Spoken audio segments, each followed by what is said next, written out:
Okay, so in the final screencast for this week, I'm going to talk to you about how you can go up setting up your scenarios. So this is getting more into what we're going to do in the seminars in the next 2 weeks. Now, if you don't understand some elements of this, and I do understand that some of the charts could be a little bit confusing, and I do understand that this concept of uncertainty of outcome could be a little bit confusing as well. Don't worry, because the purpose of the seminars is we're going to spend time in small groups and one-to-ones, sitting down and working with you so that I can support you and make sure that you understand how scenarios work so that you can construct a scenario for your assignment, okay, that you're going to base your assignment around. So step one in constructing your scenarios is you identify a small number of pest-related factors that you will think will act as key drivers of the facility part of the sport market in the next 10 years. So what I don't really want you to do is come and say one political, one economic, one social, cultural, and one technological. If you read from the workbook this week, I've put a link in there to Veal's book on leisure tourism policy and planning. And in the chapter, earlier in the chapter, in the section on scenario forecasts and scenario planning, there's a section where he identifies kind of 11 areas which are what he says are drivers of demand in the leisure market. So he's talking about leisure rather than sport. But those 11 factors, some of those are very good kind of ideas for what actually drives the sport industry. So rather than just thinking, oh, I've got to write one political, one economic, one social, one technological, or two from each, or one from this and two from that factor, don't think like that. Just think, much broader than that. Okay. But what I'm asking you to do is kind of, list this small number of key drivers that are really, important for the sport industry. List them. And what I'd ask you to do is try and identify around 6 factors, maybe 6 to 10 factors. The next step then is thinking about the impact of these factors. So what you can do is kind of set out. So you could kind of have a little grid which you could draw out like this. And what you can see is we've got 2 axes here. We've got a low impact through to high impact. So this allows you to sort along this axis your pest factors according to how high the impact is that you think it might have on the sport industry and demand in the sport industry. And here we've got this kind of uncertainty of outcome. We've got this high certainty and low certainty about how it might play out. Now, the first step is these blue, if you like, these are little post-it notes that you might write your kind of factors onto, your pastel factors. So here we've got 8 or 9 pastel factors, and what we've got here is they've been sorted into relative impact. Yeah. So we've got the ones which we think have got the highest impact. They're all important, but these have got the highest impact and the most important.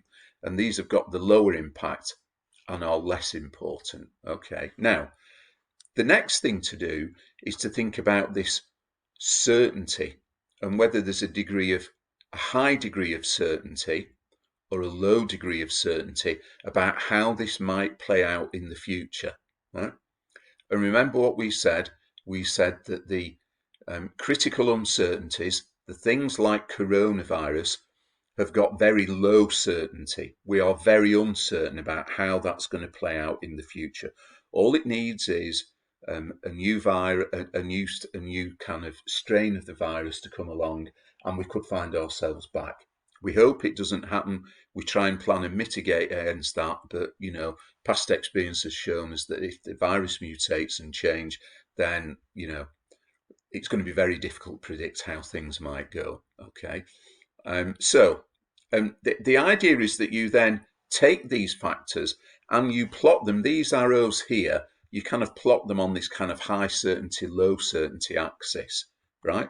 So what you've got is you've got things which are sorted by their impact, and then they are also sorted by their certainty.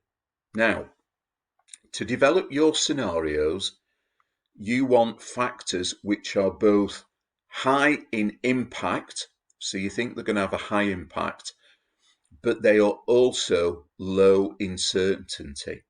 You are really unsure about how these things might play out in the future. Okay, so think about variable A and variable B there. Okay, now things which are high impact and that we know are going to happen, we've got to bear them in mind when we create our scenarios, yeah? But these unpredictable variables are what will allow you to differentiate your scenarios. And I'm going to try and explain in the next couple of slides how this works and what this means. But if you start to lose me here, don't worry, because we will explain it again in the seminar at the start of the seminar. Okay, so what we've done here is I've taken variable A, yeah, and we've also got variable B. Now, if we know for variable A, let's say it's coronavirus, that there's a lot of uncertainty, we try and select the two polar extremes of the two potential outcomes, yeah? Now, pole one for coronavirus in the next 5 years to 10 years is that we find a vaccine, everybody gets vaccinated, the virus doesn't mutate, and we get on top of coronavirus and life goes back to normal. So that is one, and that's possible, isn't it? It is possible. We don't know, but it's possible we could end up there.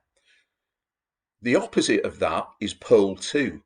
Pole two is that the virus does mutate and that we find it difficult to find new vaccines that effectively protect against this. And the new strain of the virus is highly infectious and easily spread, which means that we're back into lockdowns, which means that we're back to high death tolls, which means that, you know, life goes back to the way it was during 2020 and through the winter of 2020 into 21. We don't want it, but it could be a possibility. So what we've got there is two polar opposites, and that's why it's important for scenarios to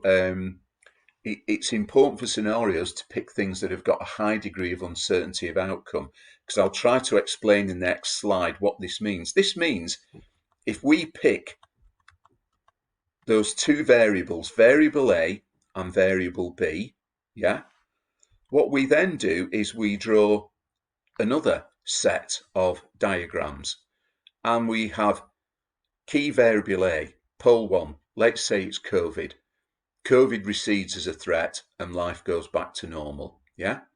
Down here, pole two, we've got virus mutates, vaccination isn't taken up, vaccines become less effective, you know, back to lockdown, back to deaths, okay? So that's kind of variable A and variable B. Over here, we could have, let's take Brexit as something we've talked about. Or if you were looking at swimming, I'll tell you what, if you were looking at swimming, let's look at, you know, the big uncertainty in the future that Swim England is saying is that swimming pools become, you know, government fund swimming pools and local authorities are funded to enable us to invest in swimming pools, and the supply of swimming pools stay stable, yeah? And down here, we've got 40% of pools closed in the next 10 years because there's no funding found, yeah? So we've got two variables there. Now, so what we then have is we have potentially four different scenarios. Scenario one is defined by COVID, yeah? COVID recedes and life goes more or less back to normal. The vaccine's successful, it doesn't mutate, vaccination is widespread, life goes back to normal, yeah? And key variable B of the swimming scenario, we've got funding for swimming pools. Yeah, so swimming pool provision stays stable, maybe it even gets a little bit better. Okay. Down here, we've got scenario 4. And scenario 4 is defined by, in terms of demand for swimming, COVID comes back with a vengeance. We're back in lockdown. We can't go out. And here we've got swimming pools which, have declined, and there are fewer swimming pools, so there's fewer places to go swimming. Under this scenario, scenario 4, there would be very different demand conditions and participation conditions than there would be under scenario 1. Yeah, so we might say scenario 1 is our best case scenario, yeah, defined by COVID receding and facilities being available for participation.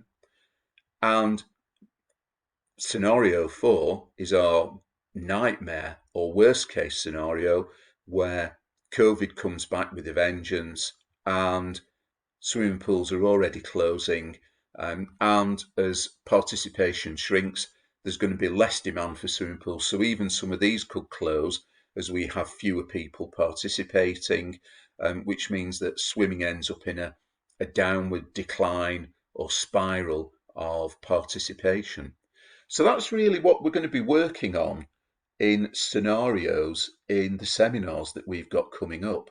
Okay, I'm not going to do much more talking now because I'm going to leave it to the seminar that we've got coming up, when I hope that you'll be able to kind of look at this and see some of its application and begin to apply it to the sports that you're interested in. And I'll be there to help you as well. Okay, so this is an example, and I linked this in the workbook. This is the Obesity Foresight Report. So this was a report that was done well over a decade ago, which looked at the potential future of obesity if things kept on going, or if we tackled obesity differently.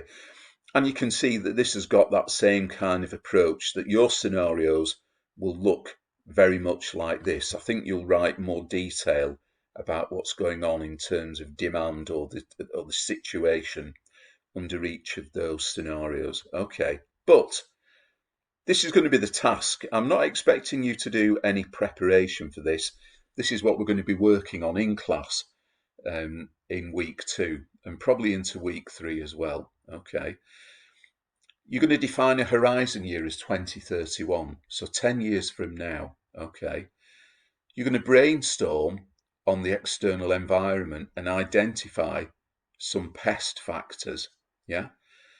You're then going to cluster and label issues to establish your scenario agenda. So just going back a few slides, you're going to start like this, you're going to end up like this, and you're going to identify a variable A and a variable B that are associated with high impact and low certainty. Okay, and this is going to allow you to set up your 2x2 matrix, that one pole going horizontally and another pole going vertically, yeah, with two polar extremes, yeah. What you're then going to do is kind of, all right, think about, well, what's going on under each of my 4 scenarios? And then I'm going to ask you to label the scenarios with titles which are memorable and represent the dynamics of the situation in each scenario. I'm going to ask you to describe stories in the horizon year, yeah? So describe your scenario stories. So what will this mean for demand for your sport, for your facility type by 2031? You're not giving me numbers, you're doing qualitative forecasting. You're saying what's going on and what impact is this going to have on demand? What is happening to demand? Is it increasing? Is it increasing rapidly? Is it stable? Is it declining? Is it declining rapidly? I'm not asking you to put numbers on it yet. I'm just asking you to, describe scenarios and explain what's happening to demand. There will be flip charts and pens available if you want to work in couples or small groups on this, and that might make it more interesting, more enjoyable. But if you want to work individually on this and work on your own notebooks then that's fine as well. But that's going to be the task for this week. So, I look forward to seeing you in the sessions next week. And, hopefully we can have some interesting, insightful discussions and debates about your scenarios that you're going to construct, and they're going to underpin a lot of the work that you're going to do in the scenarios in the assignment for this module. But as well, I'll be saying to you, you're developing skills that are transferable to any other areas of business. This isn't just about facility management. These are skills for visioning the future and trying to understand what the environment might look like and what organisations will have to face up to in the future. If there was more time in the strategic management module that you're studying, you'd probably look at scenario analysis. Okay, so this can enrich what you're doing in that other module as well. But anyway, that's enough for now, and I will see you in the sessions next week. Thanks very much.